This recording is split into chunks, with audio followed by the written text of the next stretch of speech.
Studio telah hadir sejumlah narasumber dari ujung sebelah kanan. Ada Sekjen Partai Nasdem Hermawi Taslim, malam Hermawi. Ya, kemudian ada Wakil Ketua Umum dari Partai Gerindra Rahayu Saraswati. Malam Mbak Saras. Kemudian ada Mas Andi Wijayanto, Deputi Politik 5.0 TPN Ganjar Mahfud. Malam Mas Andi. Dan ada Sekjen PDI Perjuangan Mas Hasto Kristianto.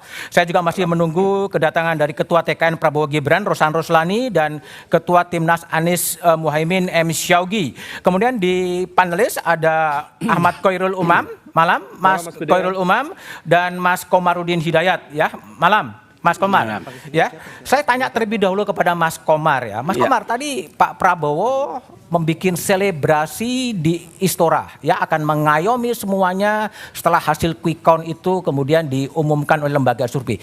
Gimana Mas Komar melihat pernyataan-pernyataan dari Pak Prabowo tadi? Iya, ya kesan pertama saya bisa memahami betul betapa Pak Prabowo ini lega dan senang.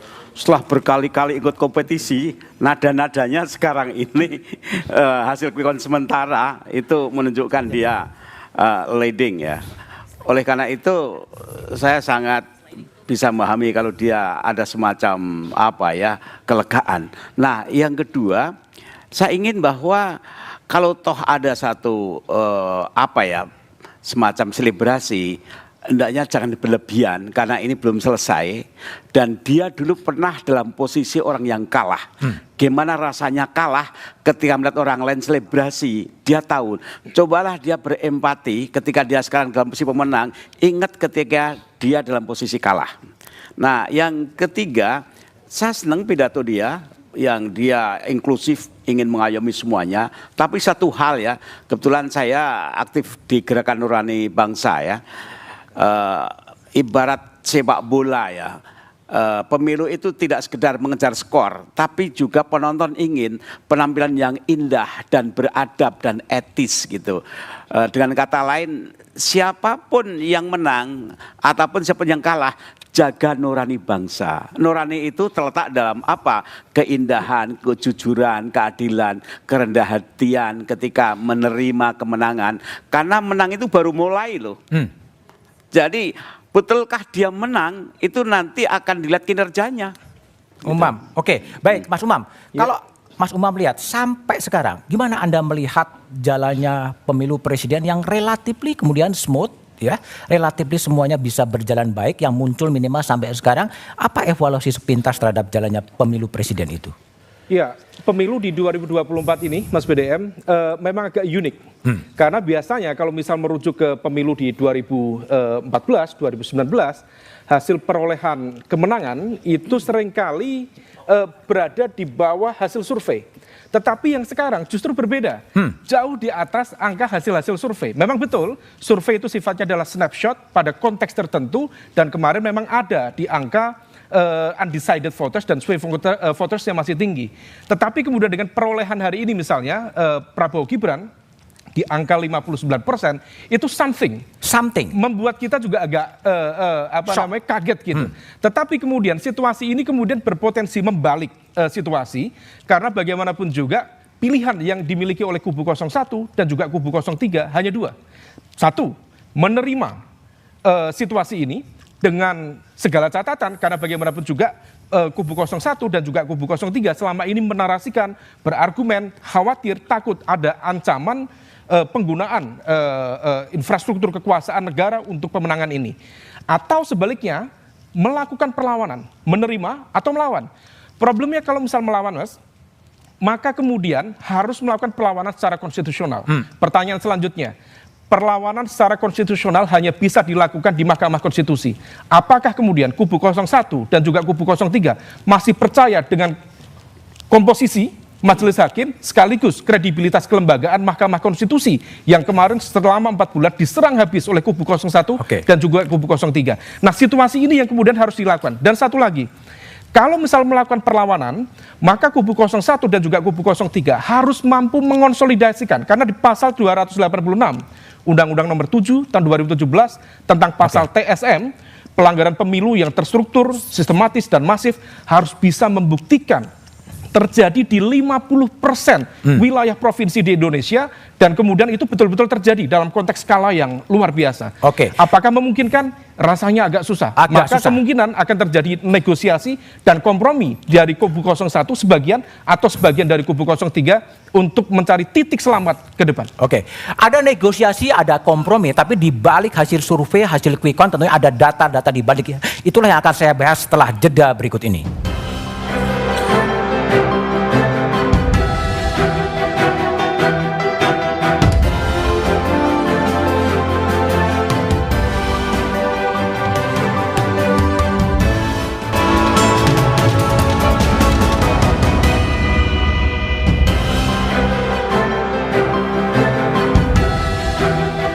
Litbang Kompas telah merilis hasil quick count untuk pemilu presiden dengan keunggulan dari pasangan 02. Apa dibalik data-data dan angka itu? Saya telah bersama dengan peneliti senior Litbang Kompas, Berstian Nainggolan. Berstian, bisa dijelaskan apa yang sebenarnya terjadi dari hasil quick count Litbang Kompas berkaitan dengan pemilu presiden? Ya, baik. Hingga pukul 21.05 telah terkumpul data sebanyak 87,95% atau bahkan sekarang menjadi 80% dengan distribusinya pasangan nomor 1 sebanyak 25,1%, nomor 2 58,74% dan nomor 3 16,14%. Artinya Mas Budiman, ada perbedaan yang sangat signifikan antara pasangan 02 dengan 01 yaitu lebih dari 30%. Nah, ini menunjukkan sebuah perbedaan yang sangat besar sekali. Ini terjadi juga ketika kita lihat dalam sebaran sampel dari quick count ini. Oke. Dari 2.000 TPS yang tersebar di seluruh Indonesia, kalau kita cermati, dari mulai Papua sampai dengan Aceh, itu ada sebuah distribusi yang relatif proporsional.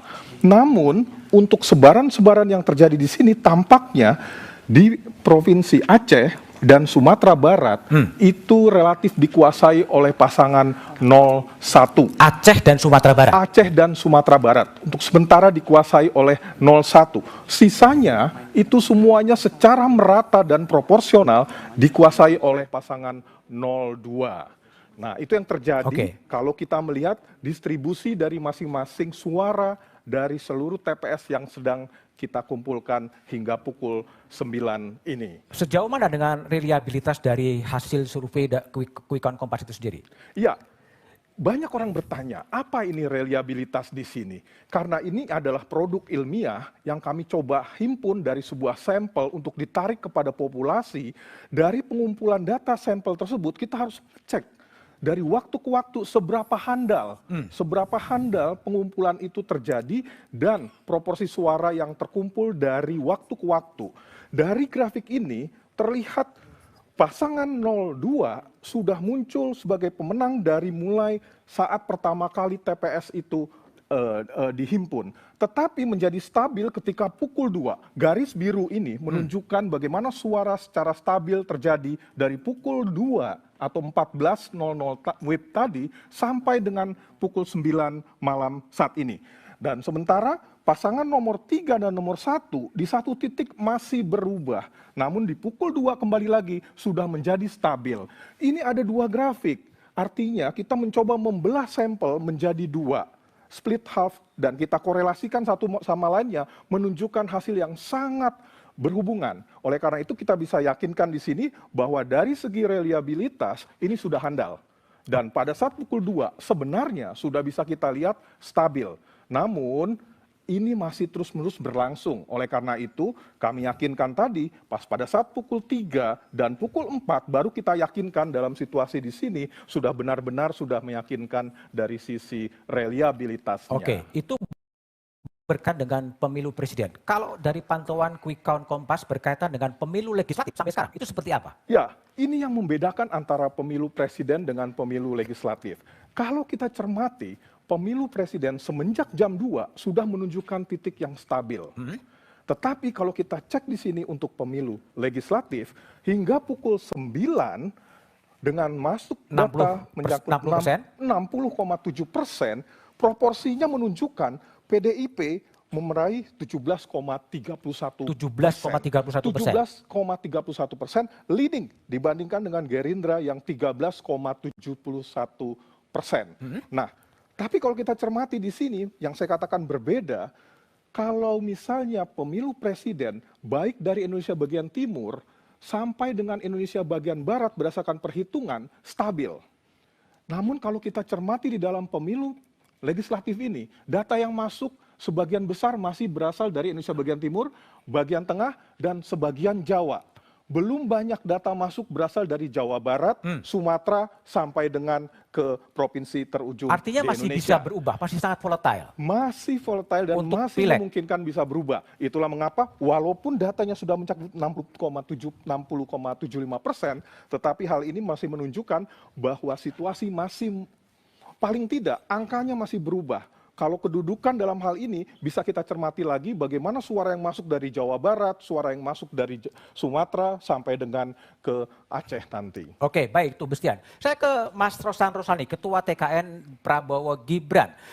Hasil dari quick count yang sudah dirilis oleh sejumlah lembaga survei termasuk Litbang Kompas, ini sesuai dengan ekspektasi dari TKN atau over ekspektasi sebetulnya? Ya, pertama-tama terima kasih Mas Budiman, dan tentunya kita sangat bersyukur ya dengan hasil yang ada, dengan hasil quick count ini. Tapi memang dari hasil quick count ini itu di atas ekspektasi kami. Di atas? Di atas ekspektasi kami, dan kita tentunya melihat angkanya bergerak dan mencapai angka kurang lebih sekarang di 58, 59. Karena angka kami tadinya kita berkisar di 53, 54. 53, 54, berarti ada over hampir 5%. Hampir 5%, betul. Oke, hampir 5%. Kalau Mas Hasto ya, tadi lihat kalau angka PDIP dan juga angka Mas Ganjar yang agak sedikit di bawah, itu juga sesuai dengan ekspektasi dari TPN Ganjar Mahfud. Yang pertama, kami tentu saja memberikan apresiasi terlebih dahulu kepada rakyat Indonesia yang datang dengan penuh antusias untuk melaksanakan tanggung jawab konstitusionalnya. Meskipun jauh sebelum pemilu dilaksanakan ada pesimisme karena suatu desain yang kami sebut dari hulu ke hilir, merancang berbagai pelanggaran-pelanggaran dari hulunya itu dari rekayasa hukum di MK, kemudian di tengahnya itu berbagai intimidasi yang masif, sampai tadi malam jam 12:30 kami nyatakan Jateng dan Jatim itu siaga 1, karena kami yang menerima banyak laporan dari daerah-daerah. Kemudian juga dari aspek hilirnya, kita lihat misalnya tadi ada banyak yang mencurigakan website dari KPU beberapa kali shutdown, sistem kalkulasi dari KPU, dan kemudian ketika kami melihat dari hasil-hasil quick count, itu suatu hal yang anomali. Terutama dari perolehan 03, kalau dikatakan 16, sekian persen dari hasil quick count. Sementara dari PDI Perjuangan kan kami masih bergerak. Dan indikasi-indikasi di lapangan ketika kampanye dilakukan, kemudian juga masifnya kelompok-kelompok pro-demokrasi bergerak yang menyatakan bagaimana demokrasi kita menghadapi ancaman dan ini merupakan gambaran pemilu yang terburuk. Hasilnya terlihat gap tadi. Bahkan maka Pak Rosan pun mengatakan kaget. Agak kaget. Dan kami memperkirakan berdasarkan apa yang terjadi pada masa Orde Baru tahun 97, ini terjadi excessive shooting. Sehingga berbagai operasi-operasi gabungan itu yang dari hulu ke hilir, itu akhirnya menciptakan suatu hasil yang sangat anomali. Dan pedoman kami sangat jelas, ya kita menunggu seluruh proses rekapitulasi secara berjenjang dari bawah, tapi dari melihat hasil ini membuat kami kemudian menyatakan siaga 1. Siaga 1? Siaga 1 untuk melihat kembali keseluruhan proses dari hulu ke hilir. Bahkan tim pemenangan nasional itu sudah akan membentuk tim khusus. Tim khusus yang nanti terdiri dari tidak hanya para ahli hukum, tapi juga dilakukan mereka yang punya kemampuan investigasi, punya kemampuan forensik untuk melihat ada apa anomali ini. Anomali, itu 03. Hermawi, 01. Gimana, apakah Anda juga merasakan situasi kebatinan yang sama atau seperti apa? Jadi pertama, quick count yang sekarang itu juga agak mengejutkan kami. Mengejutkan juga? Karena jauh di bawah target. Kemudian dari pagi kami mendapat sejumlah laporan yang kami bisa bagi dua. Yang pertama karena force majeure, ada banyak orang tidak bisa mencoblos karena banjir, karena perahunya begini begana. Tapi kita juga banyak dapat laporan misalnya pengusiran sejumlah pemilih di London, sekian puluh ribu orang tidak bisa mencoblos di Hong Kong karena apapun sebabnya, di Papua dan segala macam. Sekarang tim kita sedang bekerja. Tapi intinya proses yang terjadi sekarang ini kita ikuti terus sampai mulai besok itu KPU kan mulai mentabulasi. Jadi yang sekarang ini silakan saja itu bagian dari sistem yang biasa kita pakai juga quick count, tapi kami terus bekerja, terus menghimpun masukan-masukan dan kami optimis bahwa yang paling penting dari pemilu ini adalah bagaimana semuanya berlangsung secara terhormat dan bermartabat. Ya, menghilangkan stigma-stigma yang selama ini berkembang. Kalau itu nanti kita bisa buktikan semua berjalan sesuai dengan ketentuan, ya kita akan tentukan sikap kita. Tapi sementara kami masih menunggu hasil real count, hasil tabulasi dari KPU karena KPU lah yang sesungguhnya yang berwenang untuk itu. Oke, baik. Pemilu bermartabat, Mbak Saras. Jadi kalau tadi Pak Prabowo sudah memberikan speech ya di selebrasi. Selanjutnya apa yang akan dilakukan oleh Pak Prabowo menyikapi masih ada sikap menunggu sampai rekapitulasi manual yang akan berakhir pada 20 Maret 2024? Ya, yang pertama perlu dijelaskan itu bukan pidato kemenangan ya. Beliau sangat jelas bahwa itu untuk mengapresiasi semua yang telah berkontribusi. Tapi memang pendukung, namanya juga pendukung dengan euforia melihat quick count yang sedemikian rupa, akhirnya menjadi seolah-olah selebrasi. Tetapi beliau menekankan bahwa hasil akhir itu tetap harus menggunakan hasil dari KPU. Dan semua yang tadi dijelaskan oleh kedua belah kubu yang lainnya sangat masuk akal bahwa semua masukan kami pun juga menerima laporan. Tapi saya mungkin mau menambahkan satu hal saja dari yang tadi Mas Rosan sampaikan.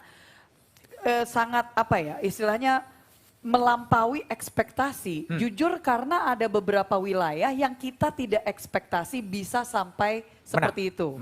Terutama misalnya di Jawa Tengah. Dan di Bali contoh saja, saya mendapatkan laporan langsung misalnya bahkan sebelum quick count muncul dari teman-teman saya yang ada di Bali, di Karangasem, di Badung, angka-angka yang sangat luar biasa bagi kami yang kami sama sekali tidak ekspektasi karena kembali lagi itu adalah kayak istilahnya bisa dikatakan kandang banteng gitu. Jadi itu menjadi salah satu contoh saja bagaimana nilai angka yang muncul akhirnya mungkin di situ menunjukkan bagaimana misalnya juga di kampung halaman Pak Prabowo di Banyumas itu juga banyak sekali desa-desa yang memenangkan Pak Prabowo. Jadi ini yang perlu diambil sebagai keseluruhan.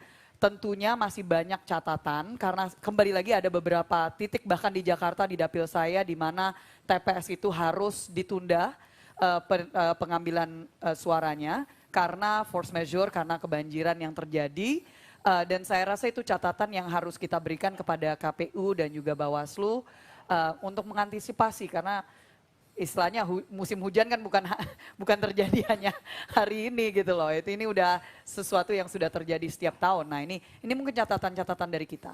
Oke baik, nanti Mas Andi saya akan coba mengelaborasi lebih jauh dari Mas Hasto tadi bahwa 03 kemudian akan membentuk tim hukum untuk melihat dari hulu sampai ke hilir seperti apa dan banyak orang juga terkejut dengan hasil quick count tapi jawabannya setelah jeda berikut ini.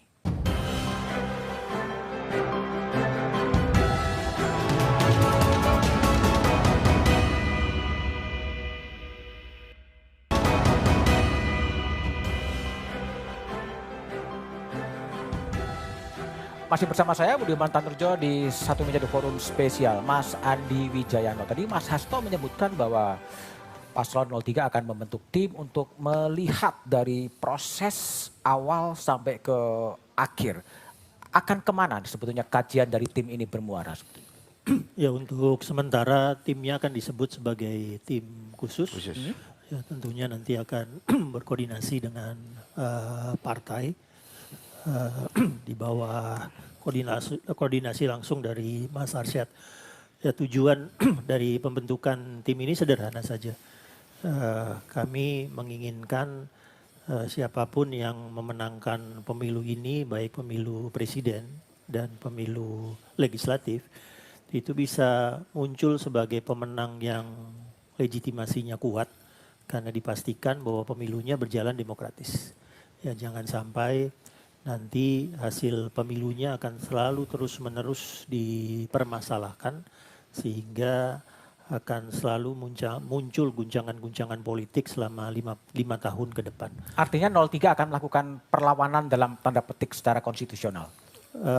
Itu sesuatu yang harus kami lakukan untuk memastikan koridor demokratik yang menjadi mandat dari pasal 22E Undang-Undang Dasar itu dilaksanakan dalam pemilu 2024 dan harus dilaksanakan dalam semua pemilu. Kalau tidak, kita akan berhadapan lagi dengan kondisi Orde Baru. Kita tahu siapa yang menang, kita tahu siapa yang menjadi presiden, tapi kemudian sekam politiknya menyala terus-menerus menunggu trigger-triggernya terjadi. Dan itu yang tidak kami inginkan. Kami nanti ingin siapapun yang menjadi pemenang presiden, siapapun yang menjadi pemenang di parlemen, kita bisa yakin bahwa mereka duduk di istana, mereka duduk di DPR karena hasil pemilunya legitimasinya kuat. Oke, 03, 01, apakah juga akan memikirkan berkompromi dengan keadaan atau kemudian juga melakukan perlawanan secara politik terhadap hasil quick count yang telah dirilis sejumlah lembaga survei, Mas Taslim? Yang pertama, kalau soal tim, kami sudah punya semua tim, termasuk tim hukum yang kuat. Dan kami akan mengevaluasi semua masukan-masukan dan melihat semua keadaan. Perlawanan mungkin bisa kita sebut sebagai bagian dari kepatuhan kita terhadap konstitusi. Jadi semua peluang yang diberikan oleh konstitusi akan kita manfaatkan untuk memastikan seperti yang dikatakan Pak Andi tadi, pemilu ini berlangsung secara terhormat, bermartabat, legitimate, sehingga setelah pemilu kita bergandeng tangan lagi sebagai sesama anak bangsa. Kami tidak akan bentuk tim khusus karena kami sudah punya semua kemungkinan yang akan terjadi di Pilpres ini, kami sudah antisipasi dan kami sudah punya semua tim. Pak Saugi juga nggak bisa datang malam ini karena dalam rangka rapat itu. Jadi kita semua siap menghadapi, menyelesaikan semua persoalan termasuk yang saya katakan tadi. Ada yang karena force majeure, ada yang karena kesengajaan, ada yang karena terstruktur, semua kita akan lihat. Lalu yang mana peluang yang diberikan oleh konstitusi itu akan kita lanjutkan. Oke, peluang yang diberikan konstitusi akan dipakai untuk melakukan sebuah perlawanan politik atau apa? Mas Rosan, gimana Anda menanggapi 01 dan 03 itu? Ya, kalau dari kami tentunya kami menghormati ya semua hak-hak dari paslon nomor 1 maupun 3 ingin mempergunakan haknya, dan kami pun juga mempergunakan hak kami. Kami juga terus juga memantau dan menerima banyak juga masukan-masukan yang sifatnya juga boleh dibilang merugikan kami terima juga, dan kami pun ikut mengevaluasi walaupun kami leading ya dengan cukup jauh, tetapi kita juga menginginkan bahwa ini harus berjalan dengan baik, dan kita lihat berjalan dengan baik. Masyarakat kita ini sudah matang demokrasinya, karena ini bukan pemilu yang pertama atau kedua yang kita lakukan, tapi ini yang sudah berjalan beberapa kali. Dan pemilih kita semakin matang, semakin mengerti, dan kita patut bersyukur kita menjalankan pesta demokrasi ini dengan sangat baik, dengan aman, dengan tenang, dan ini juga menjadi dipantau oleh banyak pihak-pihak asing, dan saya kebetulan berbicara dengan mereka tadi ketemu, dan mereka mengapresiasi. Mereka mengapresiasi proses demokrasi, pesta demokrasi yang berjalan sangat baik di Indonesia ini. Baik. Sebagai negara nomor 3 terbesar demokrasi di dunia. Baik, Mas Rosan. Mas Umam, tadi kalau dilihat ya pandangan dari 01 dan 03 kemudian akan melakukan perlawanan ya untuk melahirkan pemilu yang lebih bermartabat dan kemudian yang lebih jujur. Gimana Anda merespon perlawanan politik yang akan dilakukan oleh 01 dan 03? Ya. Mas Budiman, kalau saya cermati, saya mencoba untuk mendengarkan betul statement juga argumen dari masing-masing kubu. Memang kalau mau menang itu kubu 02 itu narasinya teduh sekali, Mas. Teduh. Jadi semangatnya itu semangat persatuan, rekonsiliasi dan sebagainya. Jadi betul-betul sudah terposisikan begitu. Sementara kalau misal kita cermati, tampaknya ada situasi yang berbeda. Ketika kemudian kubu 03 yang diwakili tadi Mas Hasto, kemudian Mas Andi, tampaknya positioningnya lebih clear. Melakukan perlawanan dan itu kemudian tampaknya akan dilakukan dalam konteks konstitusional di MK maupun di politik. Sementara di kubu 01 barangkali saya subjektif, semangatnya disampaikan oleh Pak Hermawi tadi mewakili kubu 01, semangatnya adalah semangat perdamaian. Perdamaian. Nah, apakah kemudian ini menyambung dengan semangat rekonsiliasi yang dihadirkan atau tidak? Karena hitung-hitungannya begini, Mas. Kalau misal melakukan perlawanan, maka harus menjalankan dua hal. Pertama tadi, harus bisa menunjukkan data, informasi, bukti yang tersebar di 50 provinsi. Dan itu di aturan Bawaslu sudah clear. 50% provinsi ya. Dan itu memang betul-betul bisa dibuktikan terjadi secara terstruktur, sistematis, dan masif. Problem yang kedua adalah seringkali ini konteks sosioantropologis politik, partai-partai politik kita di Indonesia. Partai kelas menengah, termasuk di kelas bawah secara elektoral, lebih cenderung bersikap mencari titik aman. Sehingga kemudian mereka lebih cenderung untuk mencari ruang negosiasi dan kompromi. Dan saya menduga barangkali di posisi kubu 01 yang beberapa waktu lalu secara konsisten bahkan mendapatkan porsi yang paling besar untuk mendapatkan ceruk pro perubahan. Pertanyaannya, apakah kemudian siap untuk berhadapan-hadapan dengan kekuasaan baru atau tidak? Sama di kubu 03. Saya berkeyakinan PDIP akan tetap konsisten, istiqomah untuk berada mengambil posisi peran oposisi. Pertanyaannya, apakah P3 akan tetap sama? Most likely belajar dari pelajaran sebelum-sebelumnya, kubu-kubu itu akan mencair, mengalami faksionalisme, dan kemudian akan mencari satu titik temu yang baru, di mana besar kemungkinan partai-partai seperti Nasdem, kemudian PKB, termasuk PKS, saya tidak yakin PKS akan siap untuk mengambil posisi berpuasa dari kekuasaan 5 tahun lagi, sehingga genap 15 tahun, termasuk dengan P3. Apakah mereka siap berhadapan-hadapan dengan kekuasaan, ataukah harus membuat kompromi? Besar kemungkinan mereka akan kompromi, karena bukan kaitannya dengan konteks logistik politik 5 tahun ke depan, tetapi juga menyangkut keselamatan dan soliditas internal partai-partai tersebut. Baik, Mas Umam, Mas Komar, kalau dari perspektif Gerakan Nurani Bangsa, ini ada perlawanan, ada yang dibaca sedikit berkompromi atau bernegosiasi. Kalau Anda di GNB, kira-kira positioningnya seperti apa setelah quick count itu meluncurkan hasil itu? Yang pertama kami amati ya, satu kemajuan dalam pemilu ini, isu sentimen agama tidak mengemuka.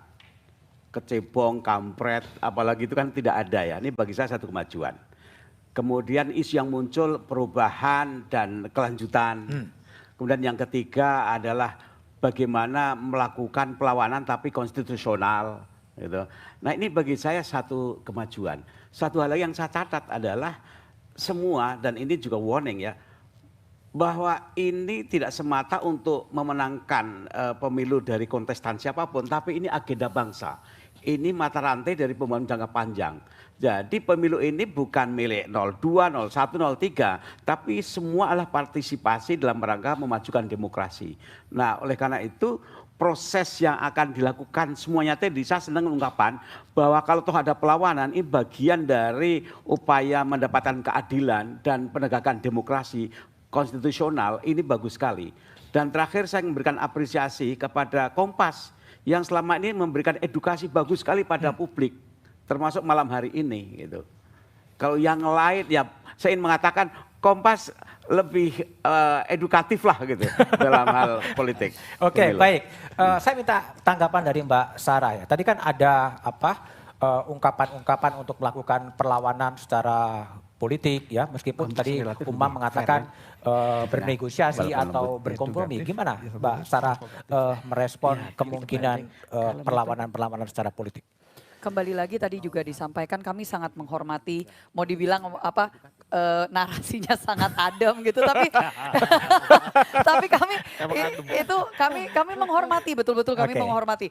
Mungkin perlu diingat juga, saya pernah di posisi itu selama 2 kali gitu loh. Jadi saya sangat menghormati posisi yang diambil oleh paslon yang lain dan kebutuhan secara konstitusional juga untuk memastikan ada keyakinan yang bisa diberikan kepada masyarakat bahwa memang sudah diambil semua jalur yang bisa diambil untuk memastikan jalur demokrasi ini telah berjalan dengan sebaik-baiknya.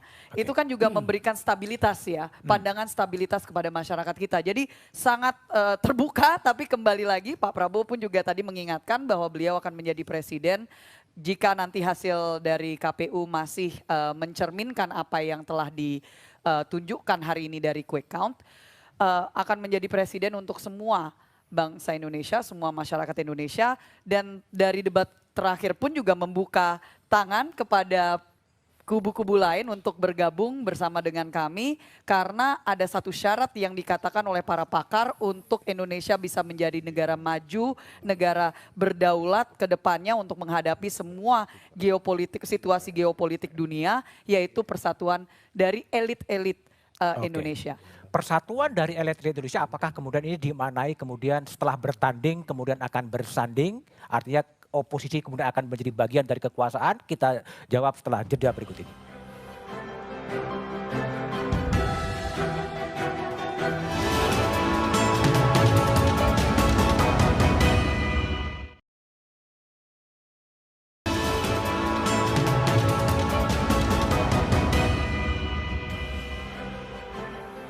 Masih bersama saya Budiman Tanrujo di satu meja The Forum. Itulah perdebatan soal pemilu presiden. Saya akan coba beralih ke perdebatan soal pemilu legislatif berdasarkan hasil quick count Litbang Kompas yang sudah pada angka 60-80. Bestian, apa yang terjadi di quick count Kompas terkait dengan konfigurasi partai politik di Senayan?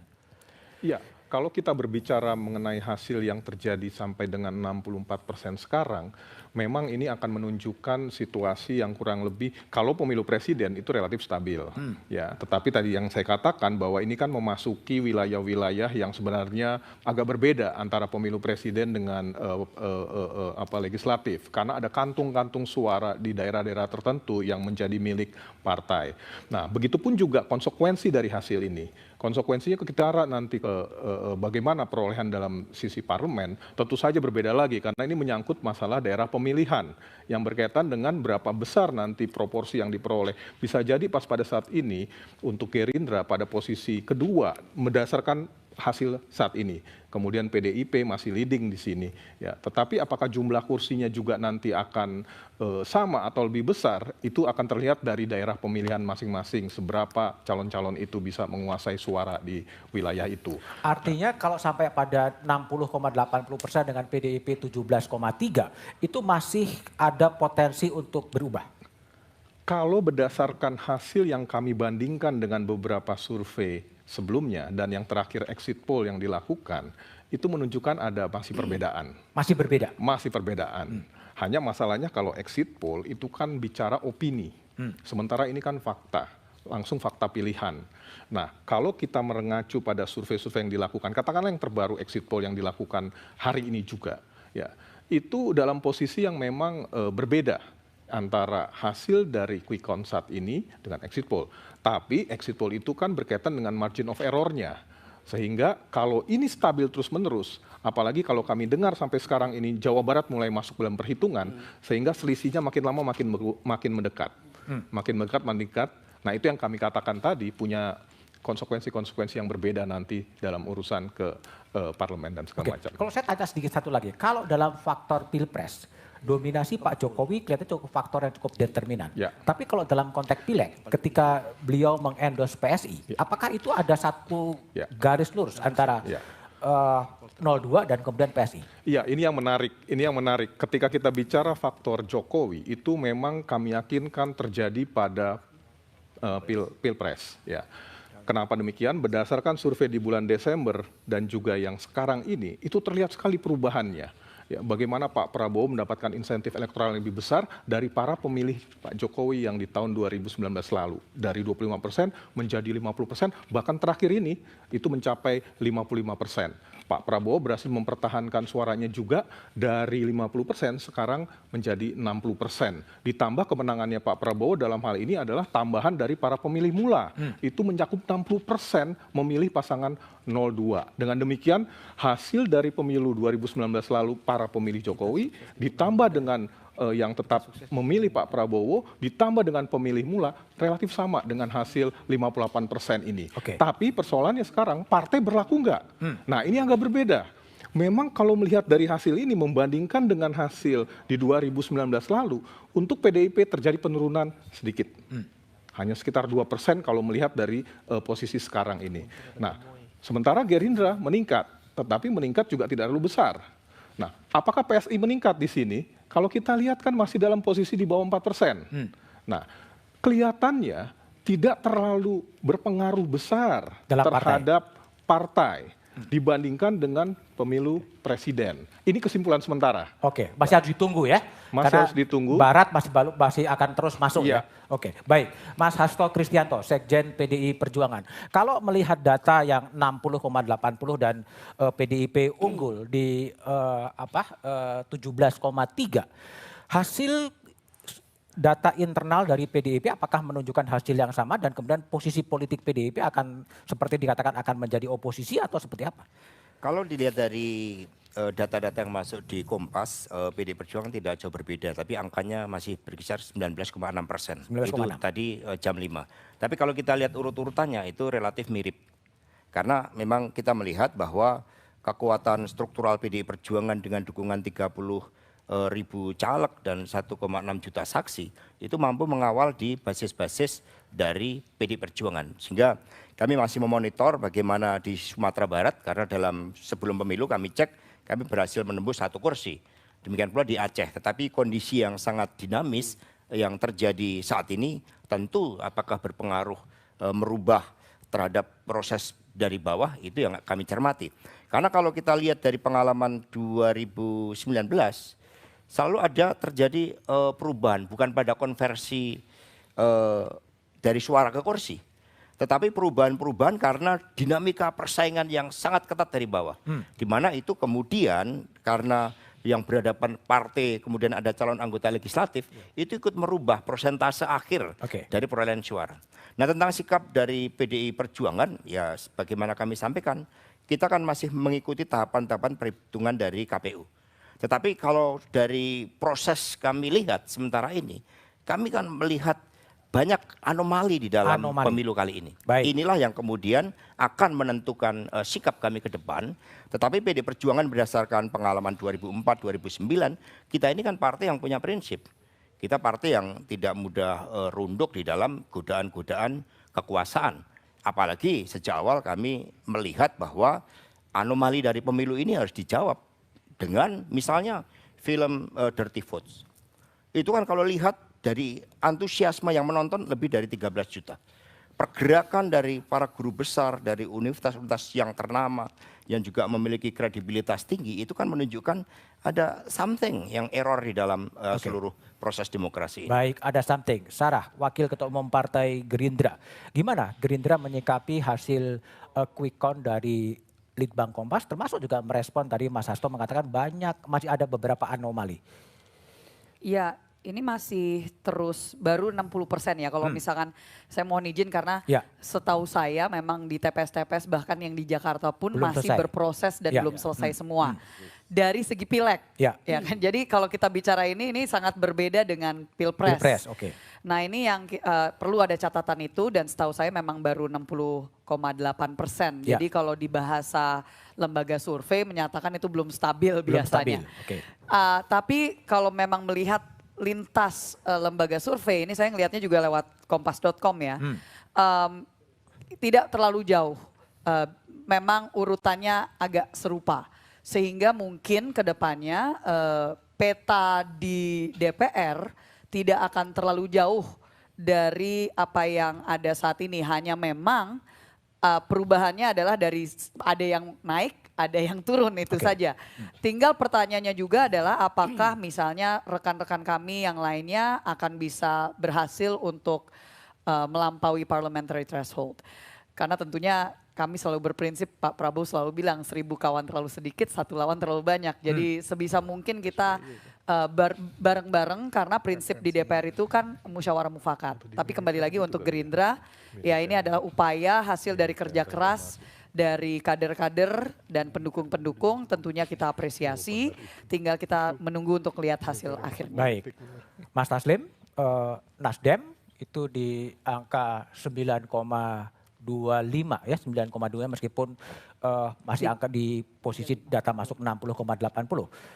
Apa respon terhadap hasil dari quick count Litbang Kompas dan posisi Nasdem akan jadi seperti apa? Iya, kalau posisi kami proyeksikan kami naik kelas dari sekarang ranking 4 setidaknya nomor 3. Oke. Dan kami tadi sudah dapat gambaran dari suara yang masuk. Kami akan dapat tambahan kursi dari Kalimantan Selatan yang sekarang kosong, Banten, DKI, Sumatera Barat, Aceh dan Riau. Ini daerah-daerah yang kemarin hanya DKI dapat 1, Sumatera Barat dapat 1. Kami perkirakan semua dapil kami akan dapat itu sehingga kami bisa meraih minimal posisi urutan ketiga di parlemen. Dan akan berada di luar kekuasaan atau masuk kekuasaan? Prosesnya akan terus terjadi, tergantung kepada Terus terjadi untuk masuk? tergantung kepada perkembangan dinamika hasil ini. Kalau hasil ini legitimate, semua mungkin terjadi. Kita bisa berdialog dengan siapa saja. Ya. Saya dengar kabar tadi Bu Mega akan bertemu dengan Pak Surya Paloh. Lalu saya dengar juga dari kawan-kawan Pak Surya Paloh akan ketemu dengan Pak Prabowo.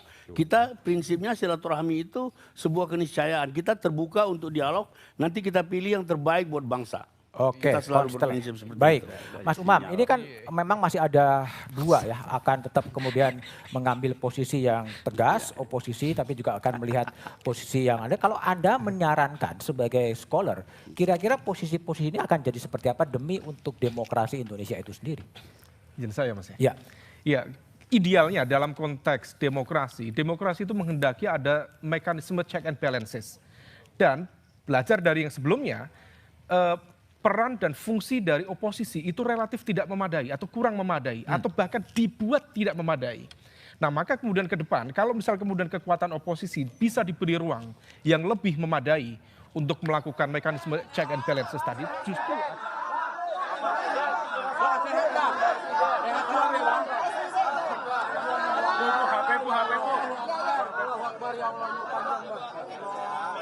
kasih masuk biar masuk dulu Pak. Takbir! Allahu Akbar! Allahu Akbar!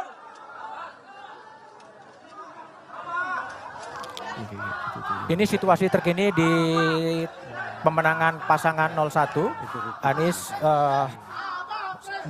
barusan datang di TPN. Kita masih menunggu bagaimana dan apa yang dikatakan oleh calon presiden Anies Baswedan setelah sejumlah lembaga survei merilis hasil-hasilnya.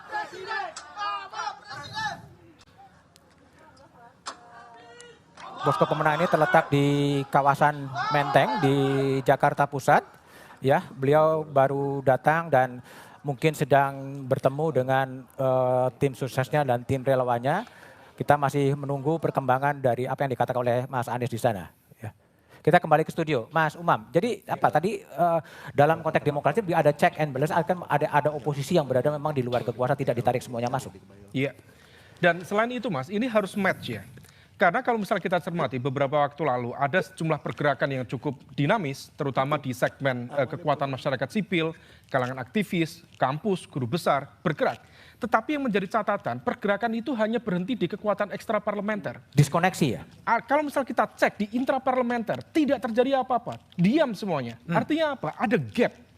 Bahwa kemudian gerakan di ekstraparlementer itu ternyata tidak nyambung dengan di kekuatan politik yang real punya kekuatan di dalam kekuatan parlementer itu. Nah maka kemudian di level ini tampaknya ada situasi yang kemudian harus diperbaiki. Nah ke depan apakah kemudian memungkinkan lebih memadai? Ini menjadi tugas bersama. Yang pertama tentu mesin oposisi harus dipersiapkan. Maka di level ini kalau misal merujuk pada data Litbang Kompas, kalau misal kemudian melihat dari angka PDIP, maka PDIP sukses untuk mempertahankan target hat-trick menang Di di parlemen. 3 pemilu. Tetapi di saat yang sama kalau misalnya kemudian kita lakukan cross step dengan basis kekuatan pilpres, justru ada anomali di mana split ticket voting terbesar itu memang terjadi di kubu 03. Karena kalau misal menggunakan basis kekuatan politik yang dikonversi menjadi kursi di parlemen, itu kubu 03 itu punya kekuatan gabungan antara PDIP dan P3 itu di angka 25%. Kalau misal sekarang Mas Ganjar dan Pak Mahfud hanya mendapatkan angka di sekitar 16-17%, praktis ada sekitar 9% yang hilang. Nah, situasi ini yang kemudian perlu dicermati lebih detail. Apakah kemudian ke depan misalnya kubu 03 termasuk kubu 01 yang tampaknya cukup konsisten kemarin ya menyuarakan narasi perubahan meskipun sekarang agak ya perdamaian dan rekonsiliasi itu. Oh, ada gejala ke situ? Tanda-tandanya seperti Pak Taslim seperti arahnya begitu tadi. Nah, kalau misal kemudian bisa diarahkan kemudian betul-betul menunjukkan karakter kekuatan check and balances yang memadai, tentu akan lebih sehat bagi demokrasi. Tetapi sekali lagi ini juga menjadi wake up call. Terutama bagi pemenang, bagi kubu 02, Pak Prabowo, Mas Gibran, untuk juga menjaga ruang supaya kemudian, karena bagaimanapun juga, problem yang kemudian berpotensi ditudingkan ke kubu 02 sekarang adalah terkait dengan potensi atau dugaan manipulasi kekuatan negara. Nah, kalau misal kemudian itu bisa dijawab dengan baik, memberikan ruang demokrasi yang lebih memadai, tentu itu akan jauh lebih produktif dan progresif ke depan. Oke, baik. Saya akan tanya pada Mas Andi Wijayanto. Tadi kan Mas Umam juga mengatakan bahwa ada intervensi negara dan kemudian ada harapan agar pemilu itu bisa bermartabat gitu. Nah, perlawanan politik seperti apa sih yang dibayangkan oleh TPN Ganjar Mahfud agar menghadirkan atau ada pembelajaran politik agar pemilu-pemilu berikutnya bisa akan lebih baik, tapi jawabannya setelah jeda berikut ini.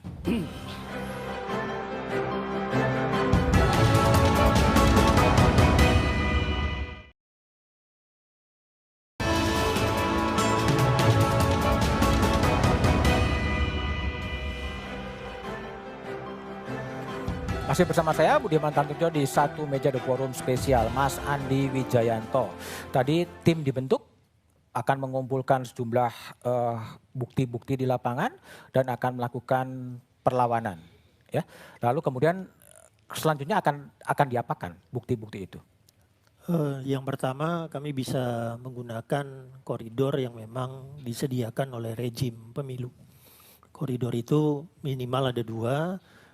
Sampai kepada penetapan manual yang dilakukan oleh KPU di akhir Maret 2024 itu koridor pertama. Lalu yang kedua adalah ketika ada koridor Mahkamah Konstitusi ketika semua paslon, semua partai memiliki hak untuk kemudian mendapatkan kejelasan apakah pemilunya berlangsung adil atau tidak.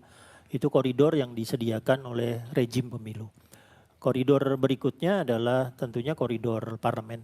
Ya, kami masih memiliki anggota di DPR. Kalau seandainya 01 dengan 03 sama-sama memperjuangkan keadilan demokratik tentang pemilu yang jurdil sesuai dengan pasal 22E Undang-Undang Dasar, maka suara 01 dan 03 di parlemen itu 50%. Ya, jadi bisa mengimbangi pemerintah untuk kemudian mendapatkan kejelasan tentang bagaimana kita meyakinkan pemilu 2024 ini bisa berjalan dengan baik. Ya, koridor yang ketiga sebetulnya sudah terjadi, sudah dimulai sebelum kami bergerak. Yang tadi disebut oleh Prof. Komarudin, yaitu koridor masyarakat sipil, koridor kampus yang sudah terjadi bergerak karena seperti yang Mas Hasto katakan sudah menangkap ada anomali-anomali yang membuat kita harus bangun, harus kembali menjaga demokrasi kita di tahun 2024 itu. Minimal ada 3 koridor itu yang bisa nanti coba kami perkuat dalam tim khusus yang akan segera dibentuk. Persisnya apa? Koridor parlemen, perlawanan politik melalui jalur parlemen dengan asumsi 03 dan 01 kemudian bergabung, apa konkretisasi dari perlawanan politik yang dikerjakan? Ya tentunya di parlemen dengan mekanisme komisinya bisa memanggil penyelenggara pemilu, ya kemudian di situ mempertanyakan kerja dari penyelenggara pemilu apakah memang sudah sesuai dengan undang-undang pemilu. Ya tentunya tujuannya agar kita kemudian bisa melakukan pembelajaran sehingga kegelisahan kita tentang gelapnya demokrasi di 2024 ini bisa segera diperbaiki. Oke, Mas Hasto sebagai Sekjen PDI Perjuangan, ada perlawanan politik melalui jalur parlemen, apakah menggunakan hak-haknya untuk pembelajaran politik ke depan? Langkah itu yang akan ditempuh oleh PDI Perjuangan? Ya tentu saja, kalau kita ingat misalnya 2009 itu kan terjadi manipulasi DPT. Dan kemudian saat itu sampai dibentuk hak angket. Ya. Dan dari situlah membangun suatu kesadaran tentang pentingnya perlindungan hak konstitusional warga negara untuk memilih. Meskipun ini kemudian terjadi lagi, kita lihat banyak di luar negeri, begitu banyak pemilih yang tidak bisa menggunakan pemilihnya karena faktor teknis administratif.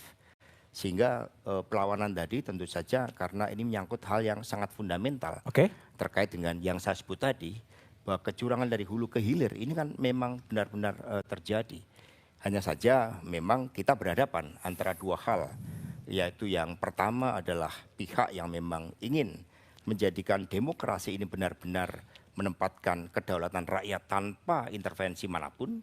Kemudian pihak yang kedua, ya karena proses ambisi kekuasaan itu. Dan itu kan diawali dari rekayasa hukum di Mahkamah Konstitusi. Artinya Mas Hasto, yang akan dikerjakan adalah PDI Perjuangan adalah mengambil perlawanan melalui jalur hukum dan kemudian jalur politik di parlemen dengan mendorong parlemen menggunakan hak-hak politiknya?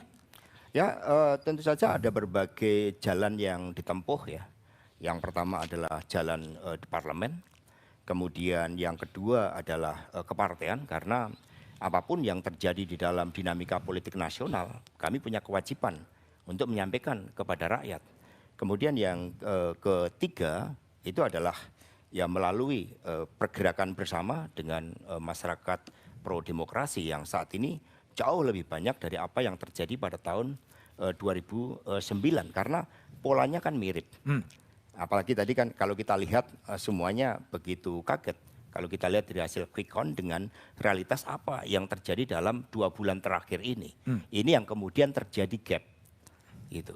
Ini yang kemudian maka kami membentuk tim khusus agar gap ini bisa kami analisis betul. Di mana aspek-aspeknya. Tapi seandainya gini Mas Hasto, kalau seandainya kemudian KPU sampai Maret kemudian mengumumkan hasilnya seperti yang ada di quick count, kemudian digugat ke Mahkamah Konstitusi tidak banyak perubahan, apakah kemudian PDI Perjuangan akan mengambil posisi politik yang clear, berada di luar kekuasaan menjadi oposisi atau seperti apa? Ya dari periode kedua Pak Jokowi ketika kekuasaan terlalu terpusat, itu kan muncul suatu kemampuan untuk melakukan manipulasi. Sehingga kekuasaan dan kritik dalam konteks policy, dalam konteks implementasinya memang memerlukan suatu check and balances. Ketika PDI Perjuangan berada di luar pemerintahan tahun 2004-2009, kami banyak diapresiasi karena kontribusi terhadap peningkatan kualitas demokrasi itu sendiri. Bahkan satu dikatakan berada di luar pemerintahan itu merupakan suatu tugas yang patriotik. Bagi apa? Pembelaan terhadap kepentingan rakyat itu sendiri. Dan suara-suara sekarang ini kan makin besar. Bahkan kalau saya wakili dalam bentuk ini, saya terima pantun, itu menggambarkan apa yang terjadi. Misalnya, dari hulu ke hilir terjadi kejanggalan. Dari rekayasa hukum hingga politik bansos dan uang.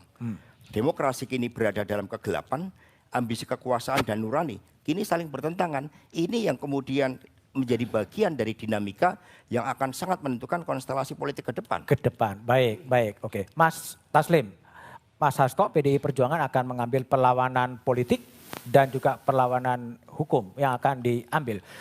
Nasdem, akan apa langkah-langkah yang akan diambil? Apakah betul tadi tengara dari Mas Umam lebih berkompromi, bernegosiasi atau gimana? Iya, jadi kita kan diberi koridor oleh ketentuan hukum. Kita sudah mengumpulkan semua bahan-bahan yang mungkin kita gunakan untuk menempuh termasuk ke MK. Tetapi tidak tertutup kemungkinan juga kalau semua ini ternyata clear, kita dengan sportif untuk mengakui apapun hasil pemilu ini. Ini sekarang quick count ini kan baru tahap awal, baru perhitungan sementara. Jadi kami selalu mengutamakan apa yang terbaik buat bangsa. Kami di luar atau di dalam pemerintahan itu sangat tergantung kepada pertimbangan kemanfaatan yang lebih besar. Kemanfaatan bagi siapa? Kemanfaatan bagi rakyat, bagi konstituen kami. Atau tergantung pada tawaran? Enggak juga. Enggak juga. Kalau Nasdem itu sudah diuji misalnya. Kita sekali pilkada itu kalau kita mau uang, kita dapat triliun. Kita tanpa mahar. Itu sudah diakui bahkan oleh seorang gubernur Jawa Barat sekalipun yang sekarang sudah ada di Partai Golkar, dia sendiri mengatakan Nasdem tanpa mahar. Jadi prinsip kita adalah apa yang terbaik buat bangsa, yang selalu digariskan oleh Pak Surya Paloh. Kalau terjadi perbedaan, benturan antara kepentingan bangsa dan kepentingan partai yang harus mengalah untuk bangsa. Kalau Kira-kira kepentingan bangsa kemudian ditawari masuk dalam koalisi Pak Prabowo Gibran, masuklah kemudian Nasdem ke situ. Kalau kepentingan bangsa nanti kita akan analisa semua. Itu hanya salah satu kemungkinan. Tidak tertutup juga kemungkinan kita di luar. Dan kita bisa berteman dengan siapa saja karena prinsip pertemanan dan silaturahmi itu adalah sebuah keniscayaan buat kita. Oke. Itu aja. Mbak Saras, tadi kan Pak Prabowo pidato akan menjadi presiden bagi semua kelompok termasuk bagi orang-orang yang tidak memilihnya. Apakah ini sebuah hints atau tawaran udah pemilu sudah kita tunggu sampai KPU memutuskan dan kemudian marilah kemudian kita bersama-sama bertanding kemudian untuk bersanding kembali dan akan mengajak PDIP masuk dalam barisan koalisi pemerintahan Prabowo Gibran. Seperti yang tadi sudah saya sampaikan itu sudah bahkan dibuka dan di-offer sejak debat terakhir pun beliau secara gamblang menyampaikan itu. Jadi pintu terbuka lebar kepada siapapun yang ingin bergabung tentunya pastinya harus dengan pembahasan bukan hanya dengan Pak Prabowo tapi dengan seluruh yang ada di koalisi yang Indonesia sudah berada Maju. di dalam. Betul sekali. Yang sudah sesak Karena ya? beliau itu sangat egaliter dalam hal itu ya. Jadi istilahnya semua keputusan itu tidak pernah beliau ambil sepihak. Semuanya harus dengan kesepakatan. Bahkan waktu persoalan siapa yang akan menjadi cawapres waktu itu. Harus dengan kesepakatan semua yang sudah mengusung beliau dari awal. Ini halnya sama saya rasa untuk ke depan tapi beliau sudah menekankan. Walaupun tadi bahkan di Istora ada yang teriak nggak usah. Tapi beliau prinsipnya tetap karena bagaimanapun juga 1000 kawan terlalu sedikit, 1 lawan terlalu banyak. Oke, Mas Rosan, dari sebagai ketua TKN, apakah juga kemudian jargon yang pernah disuarakan adalah bertanding untuk kemudian bersanding, sekarang bertandingnya sudah, tinggal kemudian bersanding semua di pemerintahan, apakah itu juga posisi politik dari Rosan Roslani? Ini kan lebih kepada yang berada dalam partai politik ya, tapi sebagai Anda sebagai ketua TKN? Saya mengikuti banyak waktu pada saat Pak Prabowo ini berkampanye berkeliling di banyak daerah. Dan beliau selalu menyampaikan secara terbuka bahwa persatuan dan kesatuan adalah kunci dari segalanya. Dan selama mereka cinta kepada rakyat, beliau juga cinta kepada Indonesia, beliau selalu terbuka. Dan beliau menyampaikan secara terbuka, siapapun yang mau gabung bersama. Oke, sebentar Mas Rosan, kita coba break sebentar, kita coba dengar pernyataan politik yang akan disampaikan oleh calon Presiden Anies Baswedan dan Muhaimin Iskandar di tim pemenangan di Menteng.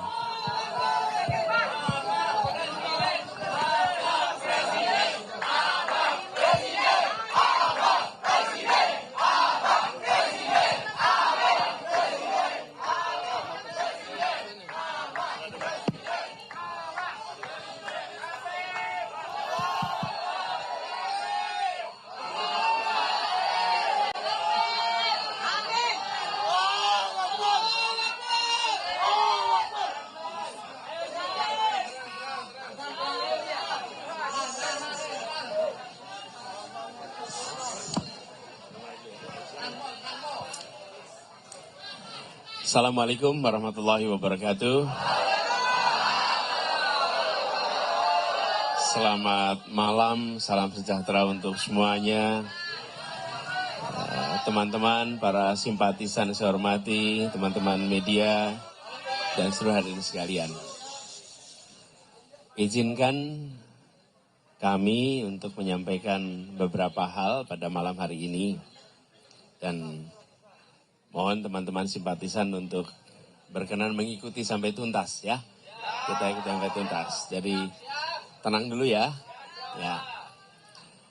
Alhamdulillah kami bersyukur sekali bahwa gerakan perubahan yang kita kerjakan bersama-sama selama beberapa bulan ini telah berhasil membawa nuansa baru di dalam kegiatan kampanye. Tapi gerakan perubahan itu bukan saja soal tema kampanye. Kita memiliki misi yang jauh lebih besar. Kita ingin membangun demokrasi di Indonesia menjadi demokrasi yang makin menjunjung tinggi adab, yang menjunjung tinggi etika. Demokrasi yang memberikan ruang yang terhormat bagi gagasan, ide, dialog, dan itu juga yang kami kerjakan selama ini. Selama beberapa bulan kita menyaksikan gelora pejuang perubahan yang luar biasa gaungnya. Kerelawanan yang dalam arti sesungguhnya. Serba swakarsa, swadana, swakarya, dan ini mewarnai betul. Lalu dialog, kampanyenya berisi tentang gagasan bagaimana Indonesia ke depan, bagaimana demokrasi ke depan. Jadi kita melihat ini lebih besar daripada itu, daripada soal pemilu saja atau kampanye saja. Kita ingin meneruskan gerakan perubahan ini. Kita ingin meneruskan di berbagai sektor, baik di soal demokrasinya, maupun bagaimana kita bersama-sama membereskan soal ketimpangan yang selama ini kita lihat. Karena itu saya ingin sampaikan kepada seluruh pejuang perubahan, bahwa saya akan terus berada di dalam gerakan perubahan ini dan tidak akan bergeser sedikit pun.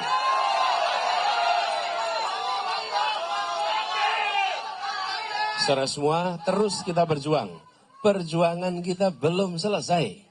Perjuangan kita masih panjang. Karena itu kita melihat ini melampaui sekedar kampanye saja. Jadi kita bersiap untuk meneruskan perjuangan ini. Dan kepada semua yang hari ini masih bertugas, terus jaga stamina. Proses penghitungan belum selesai. Saat ini penghitungan partai dan lain-lain terus dijalankan. Teruskan fungsi ini. Kami ingin tegaskan, saya adalah demokrat sejati. Kami akan menghormati hasil yang dimunculkan dari aspirasi rakyat. Karena itu adalah kemauan rakyat. Dan kita harus menghormati kemauan rakyat. Kita harus menghargai keputusan rakyat. Ini komitmen kita. Karena itu pula kami sampaikan kepada semua. Berikan kewenangan total kepada penyelenggara pemilu, yaitu KPU, untuk menuntaskan tugasnya. Tugas KPU bukan saja menyelenggarakan seperti tadi, tapi menuntaskan proses penghitungan. Tuntaskan proses penghitungan, kita semua akan hargai, hormati, dan taati. Itu bagian dari prinsip kita berdemokrasi. Kami memiliki komitmen itu dan kami minta kepada semua untuk terus memantau, terus mengikuti, dan kepada yang masih bertugas, saya yakin malam hari ini masih berada di TPS-TPS melakukan penghitungan suara. Saudara sekalian, jaga stamina. Teruskan, tuntaskan, karena ada kehormatan dititipkan di pundak saudara-saudara semua yang hari ini bertugas di TPS-TPS. Saya ingin sampaikan rasa terima kasih. Terima kasih tak terhingga kepada mereka yang hari ini berjuang luar biasa dari pagi hingga sekarang di TPS-TPS di seluruh Indonesia. Terima kasih pada pejuang perubahan yang hari ini menggalang, menjangkau, menggerakkan semua. Tapi ingat, perjuangan kita tidak berhenti malam ini. Perjuangan kita tidak berhenti besok. Perjuangan kita masih panjang. Dan saya ingin tegaskan bahwa ketika nanti KPU telah menetapkan hasilnya, maka kita hormati, kita hargai, dan kita bekerja terus untuk perubahan. Yang kekal hanya Allah Subhanahu wa Ta'ala. Perubahan adalah keniscayaan. Perubahan adalah keniscayaan. Maka kita bekerja terus untuk perubahan itu. Dan tadi saya sampaikan soal komitmen. Mari kita terus berjuang bersama. Jangan khawatir. Saya tidak akan bergeser kanan kiri. Kita terus dalam gerakan perubahan ini.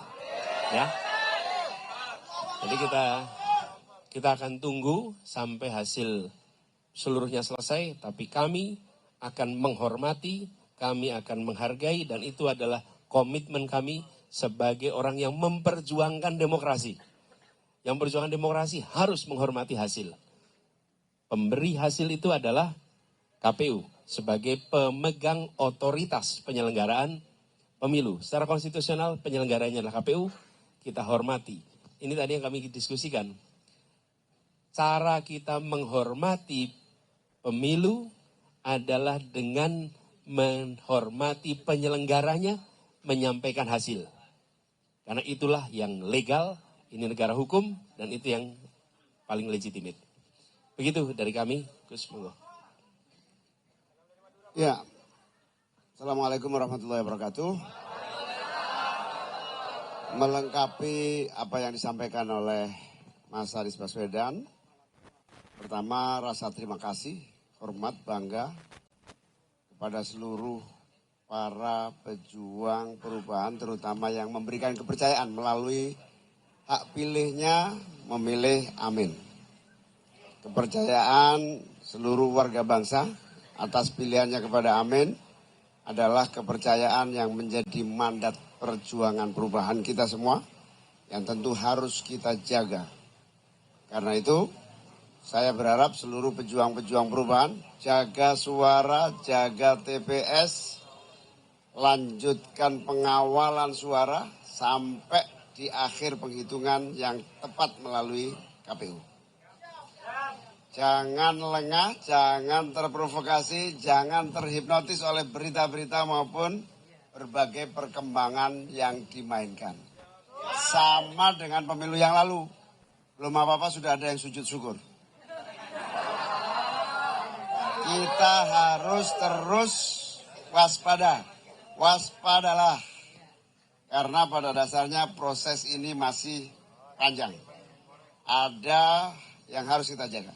Kepada para saksi-saksi, para caleg-caleg PKB dan partai-partai pendukung, Nasdem, PKS, dan partai-partai lain, tolong terus kawal suara, amankan suara Amin dan suara PKB, amankan kursi-kursi yang akan menjadi kepercayaan yang harus kita perjuangkan bersama-sama. Jangan lengah, jangan terpengaruh dengan apapun yang dimainkan. Kita tunggu laporan dari tim hukum nasional, berbagai kecurangan, berbagai masalah-masalah atas penyelenggaraan pemilu tahun ini. Tetap serius, semangat, dan terus jaga suara Amin dan partai-partai kita.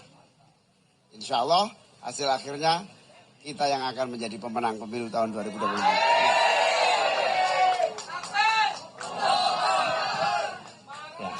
Saya rasa itu teman-teman sekalian penjelasan dari kami.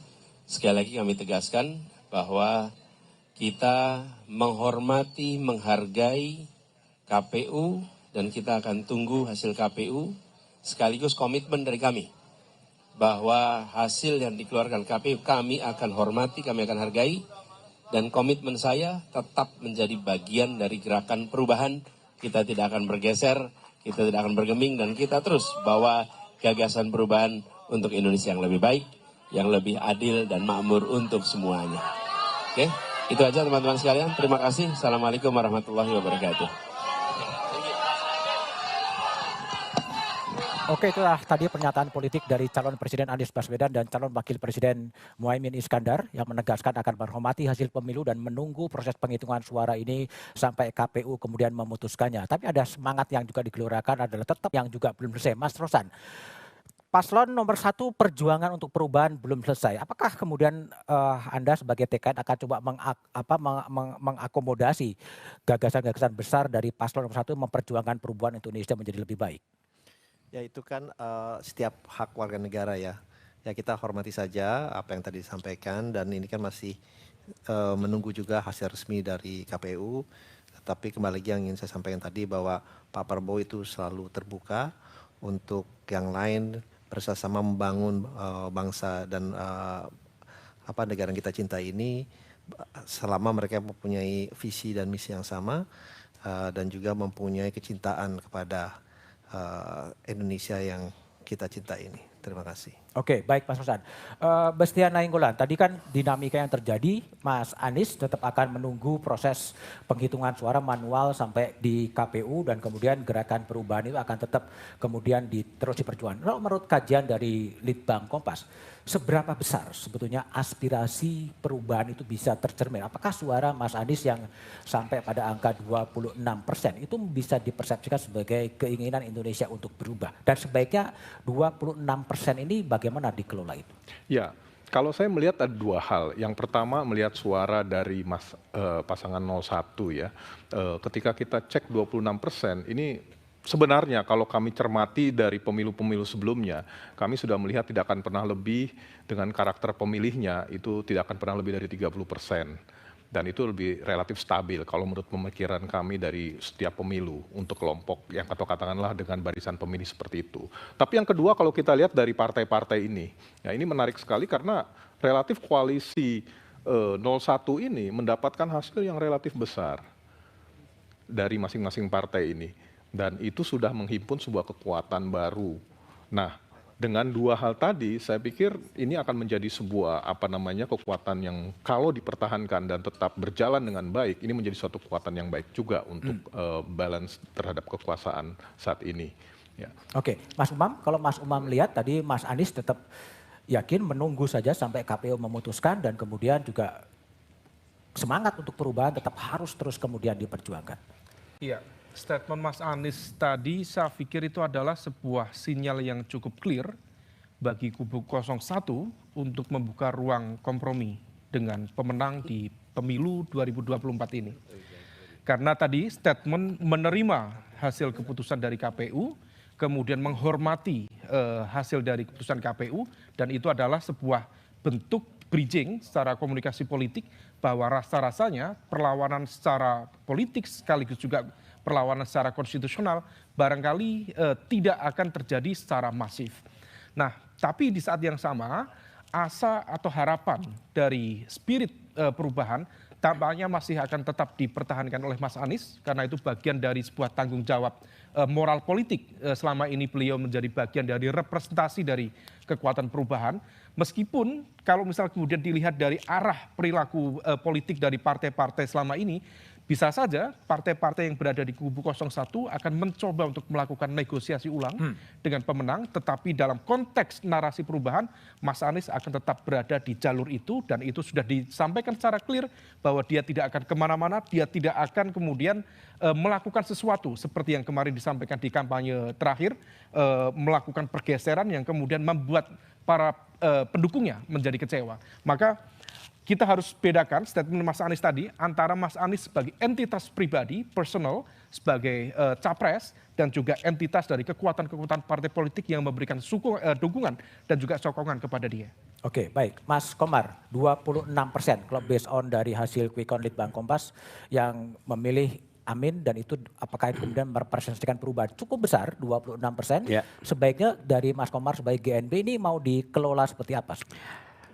Saya menggarisbawahi pendapat Mas Hasto dan Mas Andi tadi, terjadinya beberapa anomali dalam pemilu ini. Saya ingin tarik ke atas lagi, teori demokrasi yang dikembangkan di Barat itu juga mengalami anomali ketika diterapkan di Indonesia.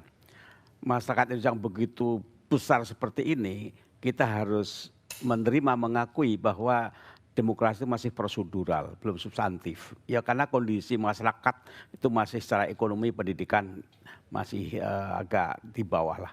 Nah yang kedua,